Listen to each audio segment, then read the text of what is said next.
কবি সুবোধ সরকারের লেখা কবিতা কুমোরপাড়ার খোলা চিঠি দুর্গাকে। 40টা বৈশাখ আমি খরচ করেছি তোমাকে বানাবো বলে, 40টা বর্ষা আমি খরচ করেছি তোমার হাসির পিছনে থাকা বিষাদকে ধরবো বলে, 40টা ফাল্গুন আমি খরচ করেছি তোমার গ্রীবার অহংকারকে চুম্বন করব বলে। আমি কুমোরপাড়ার কুমোর, পুজোর সময় তোমার পায়ের কাছে আমার নাম লেখা থাকে, শিল্পী প্রশান্ত পাল। আমি প্রশান্ত নই, অশান্ত নই, আমি সর্বশান্ত হয়েছি তোমাকে নির্মাণ করে। প্রথমে তুমি ছিলে আমার মেয়ে, বিজলির জানু যখন ধীরে ধীরে মাটির জাহ্নবী হয়ে উঠত, বিজলির স্তন যখন হয়ে উঠত পাথরের মতো সর্বভূতে সুসংস্থিতা, তোমার চোখ যখন হয়ে উঠত আমার মেয়ের চোখ, তখন আমি লোভ বর্জন করে হয়ে উঠতাম মেয়ের বাবা। তোমার পিঠ বানাতে বানাতে, মাটি দিতে দিতে আমি হয়ে উঠেছি তোমার গোপন প্রেমিক।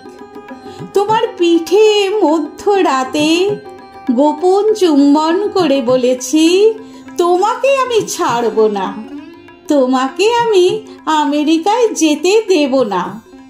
মাত্র ওই কটা ডলারে তোমাকে আমি দিয়ে দিতে পারি না। তোমার চুল যখন হয়ে উঠল নৈঋতের কালো মেঘ, তোমার চোখ যখন হয়ে উঠল অবগাহন, তোমার ঠোঁট যখন হয়ে উঠল ভাষান, কোনো দিন আমি তোমাকে 10 হাত দিতে চাইনি, বাধ্য হয়ে দিয়েছি। কেননা তুমি আমার জ্বরের সময় জলপট্টি দিয়েছ, সেই দুটো হাতেই তুমি আমার মা, আমার মাতৃরূপেণ সংস্থিতা। তোমাকে এই খোলা চিঠি লিখে গেলাম। মাটি মাখতে মাখতে আমি নিজেকে গুলে মেশাতে মেশাতে তোমাকে বানাই। আমার এই আঙুলগুলো না থাকলে তুমিও থাকতে না।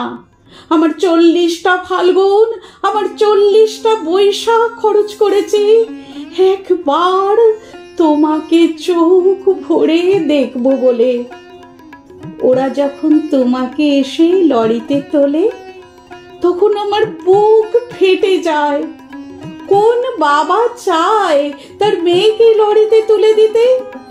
কোন প্রেমিক চায় তার পার্বতীকে লরিতে তুলে দিতে? কোন ছেলে চায় তার মাকে লরিতে তুলে দিতে? আমি শিল্পী হতে চাই না, নাম করতে চাই না। ডলার যা পেয়েছি ফিরিয়ে দিলাম পৃথিবীকে। আমি তোমার নৈঋতের কালো মেঘ হয়ে থেকে গেলাম, আমি তোমার নৈঋতের কালো মেঘ হয়ে থেকে গেলাম। ইতি প্রশান্ত।